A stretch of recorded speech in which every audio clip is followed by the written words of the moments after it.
Bienvenidas y bienvenidos a este acto de la Sociedad del Sitio, que con la presentación de este libro abre su calendario de actividades posteriores a la larga pausa veraniega. En esta ocasión abrimos nuestra temporada, nuestro curso, como quieran llamarlo, con la presentación del libro Retazos y pinceladas, Historia en Euskadi 1931-1975, de doña Celina Ribeccini. Celina Ribeccini es doctora en Geografía e Historia, y este libro que vamos a presentar es interesante por muchos aspectos. No me voy a extender. Podría hablar de él mucho, largo y tendido, porque lo estoy leyendo y lo encuentro apasionante, pero si me limito a decirles, a subrayarles el subtítulo 1931 a 1975, no necesitaré decirles más. Imagínense ustedes la cantidad de hechos de trascendencia histórica para España y el País Vasco que hay entre ambas fechas. Si citara cualquiera de ellos, incurriría en el topicazo.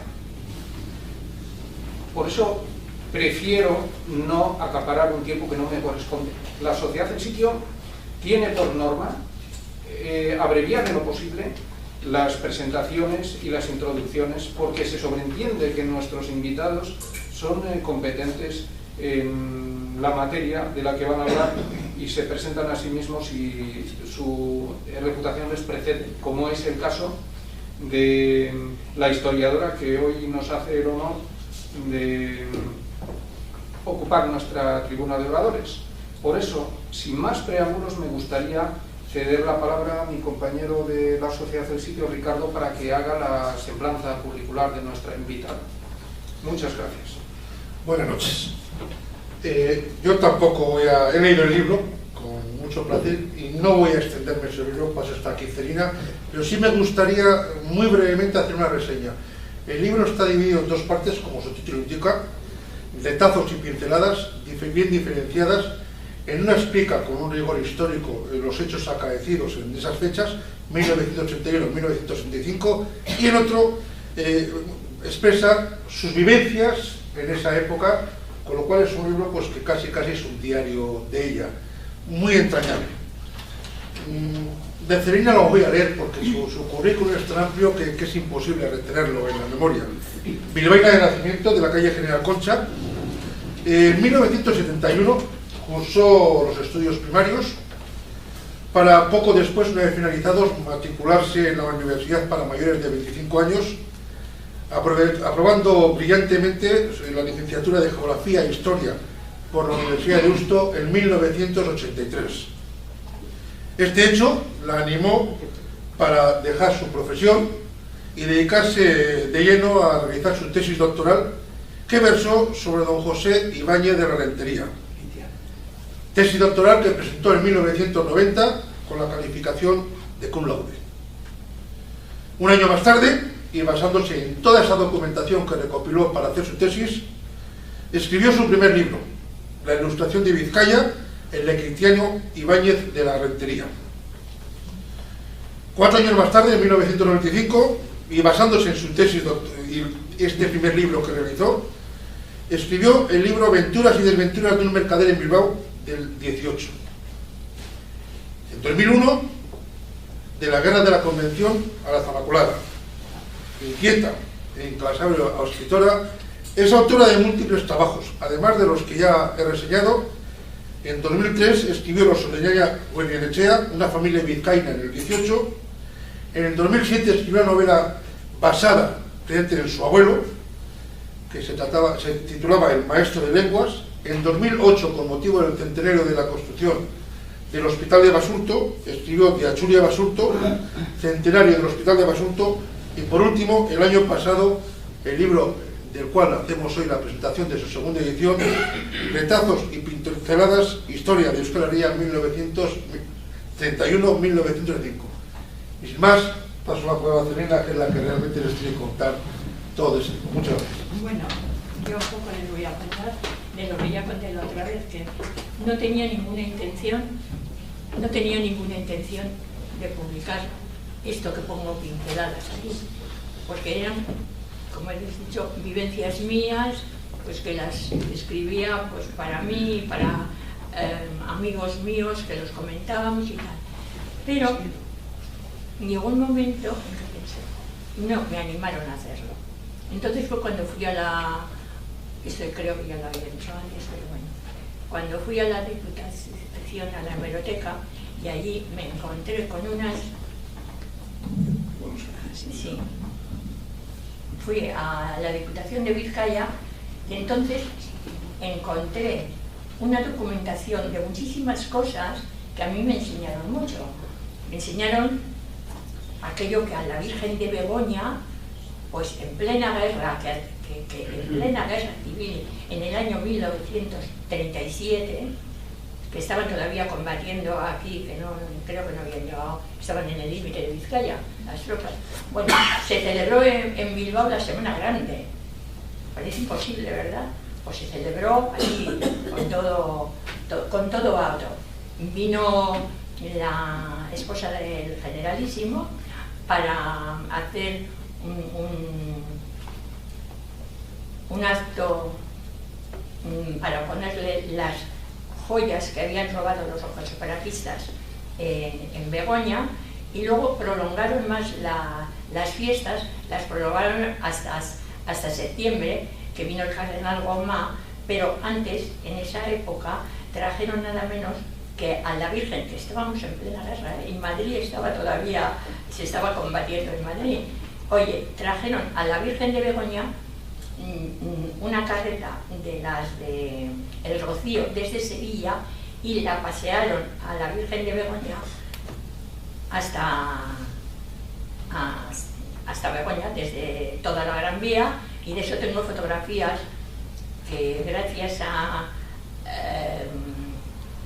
Héctor Ortega me las consiguió, fueron laboriosas para conseguirlas, porque tuvo que ir a Sevilla, de Sevilla a la Biblioteca Nacional, bueno, y se han conseguido, son inéditas, y allí le vemos a la Virgen de Begoña pasando por el puente, rodeado de rocieras, gritando viva la Virgen de Begoña, Virgen la Macarena, Virgen del Rocío, etcétera, etcétera. Pero no solamente eso, porque había teatro, había toros, había, o sea, yo todas esas cosas de verdad las ignoraba. Entonces me dijo, esto ya es normal, no tengo que morir. Y se va a quedar aquí, que nadie se va a enterar. Pues así como no sé yo, me voy a poner a escribir. Y lo escribí y me salió este libro. Y claro, y luego puse también los apéndices, porque los apéndices, desde luego, no tienen desperdicio. Porque tiene, a ver si me sale fácil, porque había que era esto, no sé si era director, aquí está, director de la Gaceta del Norte, Desperdicios me parece que se llamaba, que escribía poesías y cosas de estas, y aquel día en la Gaceta del Norte, del 15 de agosto de 1937, cuando viene doña Carmen Polo, pues señora la del caudillo, del amanecer de España, mensajera de Castilla, etcétera, etcétera. Si leéis el libro, no os lo voy a leer todo, porque al fin y al cabo, esto, madre fecunda y magnánima, etcétera, etcétera. Bueno, pues te quiero decir que es muy interesante, y luego también, que esto lo he leído muchas veces, y siempre que lo leo se me pone, me emociona terriblemente, es la carta que el consejero Alfredo Espinosa Oribe le escribió 2 horas antes de morir al presidente Aguirre, porque a cuenta de precisamente de este asunto de la Virgen de Begoña y de todo el rollo de esto, les hicieron traición, los cogieron en la playa de Zarauz, que aterrizó el tal, y lo mataron. Y luego me alegro infinitamente que ahora en el hospital este nuevo que han hecho, en Urdulices, ¿no? El que han hecho, que le hayan puesto el nombre de es que es lo menos, porque es que se había hablado muy poco de él. Bueno, y eso es mi libro. Y entonces luego, pues aparte de esto, también está muy relacionado que nosotros, claro, Bilbao era invicta. Yo en mi casa había oído, es que Bilbao es invicta, reinvicta, y heroica villa de Bilbao, pero ha dejado de ser invicta, reinvicta, porque en el año 1937 rompieron, ya no fuimos invictas, y entraron aquellos carlistas que en el ¿cómo se dice?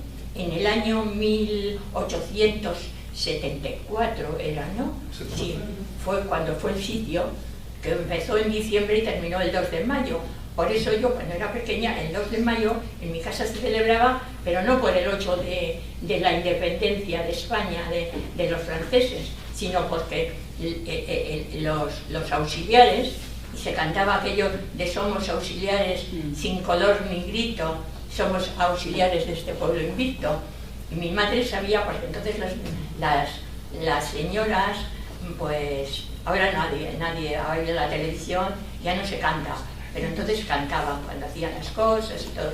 Y mi abuela, por lo visto, mi abuela sería aproximadamente de la edad de Unamuno, se tenían que conocer, porque Unamuno cuenta en el libro de, ¿cómo se llama este? Paz en la Guerra, ¿no? Paz en la Guerra, cuenta todo el ambiente que había en Bilbao entre carlistas, lo variado que era Bilbao, porque Bilbao en realidad ha sido muy pluralista siempre, ¿no? De mucha... Yo lo puedo decir por mis apellidos. Yo tengo italiano, castellano, alemán y vasco, o sea que con eso quiere decir Bilbao. Con eso soy bilbaína, ¿no? Bueno, entonces cantaban y mi madre, pues yo sé las canciones que ella habría aprendido de su madre. La abuela siempre decía a mi madre que era liberala, porque los carlistas eran muy malos, no liberal, liberala. Yo liberala, y toda la vida murió siendo liberala. Y entonces cantaba una canción que decía: una bomba en la Merced, a un santo le desnucó, de la cabeza del santo al vicario le mató. Y eso creo que fue cierto, que alguna bomba que tiraron los carlistas, estaba la Merced, la que está en eso. Bueno, y entonces, pues, con todo eso, pues ya la segunda, ¿cómo se dice? Bueno, tuvimos 3 sitios, los primeros que fueron cuando murió que murió Zumarracarregui en Begoña, que ese fue un sitio relativamente corto. Sí, el segundo fue el que fue ¿cómo se llama? Espartero, ahí la batalla de Luchana y tal, pero es que luego lo de siempre, las izquierdas separadas. Y se separaron, bueno, no vamos a decir que entonces eran izquierdas, eso ni hablar, pero bueno, entonces terminaron la guerra y ya estaban los progresistas y los moderados. Los progresistas eran Espartero y los moderados eran O'Donnell y Narváez. Bueno, los bilbaínos tiraban más por los moderados. Y había un periódico que yo en eso me he basado mucho para hacer el maestro de lenguas, porque es que el alemán, bisabuelo era mío, pues yo oía en casa a mis tías y tal hablar, y fíjate, era protestante, era terrible ser protestante. Claro, para vivir aquí tengo yo la parte de nacimiento, tuvo que bautizarse, y con todas las ceremonial en el año 1841 me parece, y se bautizó en San Antón, y acababa de terminar la guerra carlista, sí, y entonces fue cuando,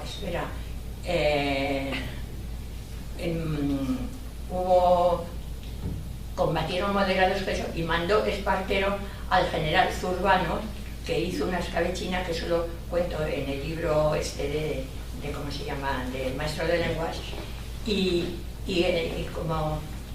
a consecuencia de aquello, no me acuerdo, pero fue en el año 1941, sí fue Espartero el que dio el decreto que suspendió los fueros. Posteriormente ha habido gobiernos que se han... pero la base, lo grande fue tal. Y luego, en la Segunda Guerra Carlista ya, en el año 1874, me parece que es cuando... Sí, ya que vino la restauración y Cánovas del Castillo y tal, fue cuando se arreglaron, que fue cuando el famoso concierto económico. Y ya con eso creo que se da ya el rollo. Bueno, pues creo que Celina nos ha relatado perfectamente. Único recalcar, en el libro hay una parte histórica que se relata con el rigor histórico. Todos los acontecimientos de esta parte, pues que Celina nos cuenta una parte de su vida. Pues sí, ha sido, puede ser que sea el libro que lo he escrito más mío. Entonces, sin más dilación, pues pasamos al turno de ruegas y preguntas. Alguno de los asistentes quiere hacer alguna pregunta o tiene alguna duda o algún tipo de relación, por favor. Hombre, yo me he leído al menos todos los libros que ha publicado Celina Ribeccini. Soy un admirador de su trabajo, sobre todo de Ibáñez de la Rentería, de Quitiano Ibáñez de la Rentería, y las consecuencias, y la manera de enfocar que tiene. Es decir, esa objetividad que siempre queda reflejado en esos grandes apéndices, en esos grandes documentos que pone siempre al final de los libros, esa justificación de dónde deduce ella, ¿no? Que es sumamente interesante a mi modo de ver. Entonces, muy agradecido por lo que me ha enseñado y por lo que he aprendido al siglo XVIII, etcétera, de Bilbao, y en general de la historia, de los personajes que ha tratado. Pero en este último libro, que yo tengo la primera edición de tapa dura, la que sacó el año pasado, pues me llama la atención, bueno, y entonces yo tengo ahí un trasfondo para Celina Ribeccini para preguntarle, me da a mí la sensación que tiene un regusto ahí en sus libros, como diciendo, no se ha avanzado tanto en la solución de los problemas de entonces a ahora, en el fondo. Aunque, por otra parte, sí que ha habido cambios, y ella lo resalta, por ejemplo, yo no sabía que hasta el año 1974, por ejemplo, las mujeres no podían firmar, no tenía esa idea, no podían firmar, pues, en el banco, en los créditos, en el trabajo, diciendo tenía que firmar su marido, un tío, no sé quién. Hay una curiosidad, que nos cuente luego cómo cobró el primer sueldo. Hay casos de eso. El primero no fue un día llevaba trabajando tiempo. Uno de los sueldos. Uno de los sueldos, sí, lo pongo en el libro. Eso me pasó a mí, así como en el a mí me pasó en el año 74, así sería. Sí, lo que cuenta. Lo que tú cuentas, sí, quiero decir que, resumiendo, así como en el fondo, yo creo que los grandes problemas que tratas siguen vigentes, me da la sensación que en su concepción o en tu concepción siguen vigentes sin resolver, muchos de ellos. En los cambios vitales, de relaciones, etcétera, sí que han cambiado muchas cosas. Sí que, pues no sé, desde el protestante que ahora pues no tendría todos esos problemas, hasta la mujer que ha recuperado, menos mal, vaya. O sea, quiero decir que va avanzando y va teniendo una cierta igualdad con el hombre o tal. En ese aspecto sí que yo veo que resaltas que sí ha habido cambios, pero no en los grandes problemas, a mi modo de ver. Pues sí, tal vez tengas razón. Y tal vez haya personas que les resulte... A mí me molesta muchísimo cuando amigas mías y tal... Bueno, yo ya tenía una tía, hermana de mi madre, que era muy divertida y nos contaba muchos cuentos. Bueno, he tenido la suerte de tener tías y tal que me han contado cuentos, que me han dado muchos... Bueno, y aquella nos contaba muchos cuentos, muchas novelerías. Yo no sé lo que le diría, pero tendría yo pues igual 7 u 8 años. Y sé que me decía, ay, esta chica, pero qué politiquera y qué tozuela es. Eso sé que me decía, ¿me entiendes? Porque nos contaba allí muchas historias y tal. Pero, o sea que siempre he tenido esa tendencia. Pero tengo otras que también eran primas mías, que estábamos en el mismo círculo, que esas a mí me tienen por bicho raro. Y entonces, ay chica, no, porque, oye, es que, oye, no quiero saber nada de política, a mí déjame de historia. Y cuántas veces ya a mí me han molestado, les digo, oye, mira, y les ponen a las feministas, aquellas de antiguas, las inglesas y todo, bueno, nada, que eran muy feas, como no les querían los hombres, pues se tenían que dedicar a eso, las pobres, ¿no? Bueno, entonces les digo, oye, es que si no llega a ser por aquellas mujeres, ni tú ni yo estaríamos ahora tomando esta taza de café aquí. Gracias a estas mujeres hemos llegado a lo que hemos llegado. Que algunas veces se pasan, pues sí, yo no estoy de acuerdo con muchas, yo no soy feminista, entonces no estoy de acuerdo con muchas de las cosas, pero que no puedes ignorar y que tienes que defender y que tienes que ser persona y para eso tienes que leer y no darte cuenta que si el Paquirrín se ha casado o la otra, o la Rocío Jurado, no sé lo que le ha pasado, bueno, aquí te importa, yo ves un poco, pues bien, pero y eso, y luego es lo que decías, que te metes en un ambiente que te parece que no sé, que aquello es lo mejor y vives, es lo que pongo, vivías que te parecía el mejor de los mundos.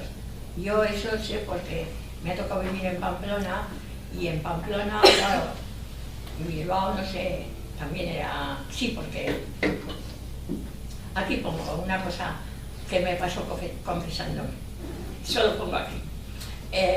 Daban lo que el viento se llevó, pero lo que el viento se llevó daban en España al cabo de muchos años de haberla puesto en el extranjero, porque no se podía ver, porque era, luego fíjate, luego se dio en televisión en las casas, ¿no? Bueno, entonces, pues nada, y yo me acuerdo que yo vivía en Pamplona, pero habíamos venido y un primo mío se iba a casar, no sé qué, y hicieron una fiesta, allí nos juntamos todos y al final dijeron, ay bueno, y estábamos, había gente mayor, había gente mediana y había gente joven, había de todo. ¿Y a dónde vamos? Ah, pues ponían en el, ya estaban poniendo hacía mucho tiempo en Bilbao, en el, lo que el viento se llevó, lo ponían en el cine, en el Carlo. En el consulado. En el consulado fue la primera, pero luego ya, o sea que era, se estaba dando ya bastante tiempo, pero luego la pasaron al Carlo. Sí, que primero fue en el consulado. Bueno, pues nosotros bebimos en el Carlo. Y fuimos. Y al poco tiempo, pues yo me fui, como había que confesarse de 15 en 15 días en Pamplona, pues yo procuraba confesarme siempre, yo nunca director espiritual, como tenían muchas amigas mías. Yo iba donde un cura que si te decía, 3 Ave Marías y a correr y nada más. Pero bueno, pero le dije a la tía donde estaba yo, le digo, oye tía, ¿sabes de aquí de un cura así, que me tengo que ir a confesar? Era tan normal, tenía que ir a confesarme. Me dice, mira, vete a San Vicente y pongo los nombres, porque ha pasado muchos años, y pongo el nombre, era don José Marina. Era un señor de Hernani, muy majo, él cantaba de maravilla, porque cantaba de maravilla, cantaba. Bueno, y fui a confesarme. Hijo, me tocó esperar no sé cuánto, porque yo no sé lo que hacía, estaba no sé cuánto tiempo en el confesionario. Y de repente a María Purísima digo, ¿qué le digo? Pues que he visto lo que el viento se llevó. Porque es que había la clasificación de espectáculos que venían en las iglesias, en el periódico, y venía la de defectos graves, era ya pecado mortal. Y dije, pido a ver lo que el viento se llevó. Y me dijo, lo que el viento se llevó, parece que dice, qué horror, lo que el viento se llevó. Dice, ¿con quién he ido usted a ver? Porque claro, según quiera que quien hubiera a ver, era más pecado o menos pecado. Y le dije, con mi familia, porque había tal, y le expliqué. Y me dice, se pone muy serio y me dice, ¿y si su familia le dice que se vaya a Santurce y que se eche al mar, usted lo hubiera hecho? ¿Cómo le hace eso? Pues mucho, que es lo que ha hecho usted. Porque de aquella forma usted perdía el cuerpo, de esta forma pierde el alma. Madre mía, es que antiguamente... Y luego pues ya me absorbió, no sé cuántas... Rosario no me mandó a eso, pero usted sabe, no sé cuánto me mandó de ya. Pero me quedé y dije, yo soy tonta, ¿para qué le vengo a contar estas bobadas a tal? Y bueno, y sé de amigas mías, y eso también lo pongo, que cuando hicieron una peregrinación a Roma, porque claro, las peregrinaciones, como teníamos necesidad de la firma del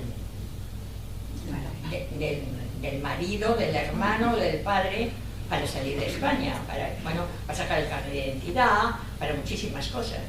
Bueno, y claro, hacer una peregrinación a Lourdes y todo venía muy bien, porque las que no tenían carnet podían salir un poco al extranjero y tal.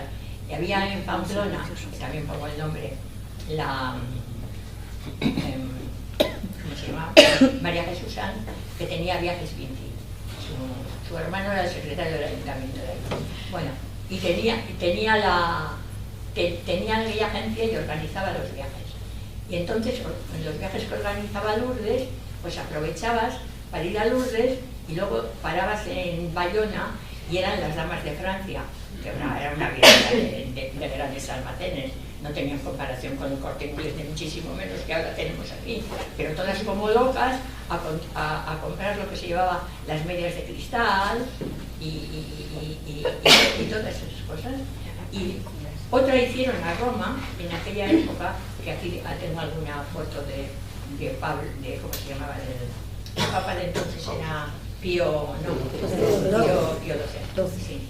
Y era año santo, no sé lo que. Hicieron y algunas amigas mías volvieron, pero horribles, escandalizadas, perdidas, porque claro, ellas pensaban que el ambiente que vivían en Pamplona lo iban a encontrar muchísimo, todavía más elevado en Roma. Y se encontraron todo lo contrario. Y luego fueron a ver los museos vaticanos y el escándalo de ver allí tanto hombres desnudos, pues luego con unos... Bueno, pues ese era un poco... Y luego, claro, el evolucionar a otro ambiente te cuesta, y yo he tenido la suerte de que dentro... Yo he sido igual, claro, totalmente. O sea que yo pasaba esa etapa y he sido lo mismo. Pero he tenido la suerte de que me ha gustado leer mucho. Desde pequeña leía ¿cómo se llaman? Los cuentos de Grimm, de Perrault, unos pequeñitos que había, porque tenía una tía mía, tenía una amiga que tenía en la plazuela de Santiago una, ¿cómo se llama?, librería, los de Arano, y le solía dar unos libros pequeñitos que se llamaban de Calleja. Bueno, yo me ponía esto. Bueno, teníamos una habitación en casa de la calle, yo ya les digo que vivía en la calle de la Concha, y era muy grande. Y teníamos una habitación que le llamamos el gabinete. Y si por alguna cosa me decían, yo tendría 5 años o 6, y que fuera al gabinete, a mí que no me mandara al gabinete, porque es que yo me veía allí un armario colgadas las mujeres que había degollado un barba azul en el cuento, porque es que, te digo de verdad, dicen que hoy los niños ven, pero nos daban cada cuento, también a nosotras, oye, piel de asno, que vas mirando y eran incestos, eran tal, era terrible. Ah, tú no, pero yo las mujeres de barba azul me las veía. Ay, no, yo al gabinete no voy. No, yo al gabinete no iba. Bueno. Nos cuenta el libro, nos lo cuenta. No, eso. Nos cuenta el libro. ¿Alguna pregunta más? ¿Alguna duda? Bueno, pues... Lo tenéis todo muy claro. Quiero resaltar, a mí me sorprendió pues, todos los bombardeos que ha habido en Bilbao, sí, en la guerra civil, los refugios, aquí mismo a 200 metros a la redonda, han caído bombas, y como en las películas. La verdad es que el libro está rellenado en gran parte de anécdotas, sucesos, Y además, muchos de Accidentes ellos antiaéreos, con las fotografías, películas. que es lo complicado, ¿no? O sea, pues bueno, cuenta y expone fotografías. Pues me hubiera gustado sacar más fotografías y más esto, pero no sé, yo creo que sí, ya te digo, es el libro más mío, porque es el que creo que he puesto más, porque los otros, si quieres, pues ha sido más investigación, hombre, que me han dado una visión que yo no tenía de lo que era el pueblo vasco, porque aquí sí todos éramos muy porque claro, estamos hablando de racismo, pero el racismo existía en España porque estaban los estatutos de sangre, y aquí teníamos las vizcaínías, y aquí, aunque todos fuéramos nobles, porque no descendíamos de, como era, de judíos ni de moros, pero había una diferencia que eran las perras, y el que tenía dinero, todos aquellos notables, pues tenían sus caseríos que les cobraban sus buenos censos, y luego tenían los curas también que los nombraban ellos y que les manejaban a su antojo, o sea que quiero decir que la cuestión dinero... Bueno, pues, si no hay más, con el agradecimiento por su existencia, creo que hemos pasado un rato agradable y divertido con Celina, y podríamos seguir mucho más. Y bueno, si... bueno, espera, yo os voy a decir la que cantaba mi abuelo ya, hablando de los carlistas, ya la conoceréis algunos, ¿no? De Carlos Chapa, se montan en un burro y los liberales le dan, claro, mi abuelo, mi madre como era muy fina, decía le dan 5 duros.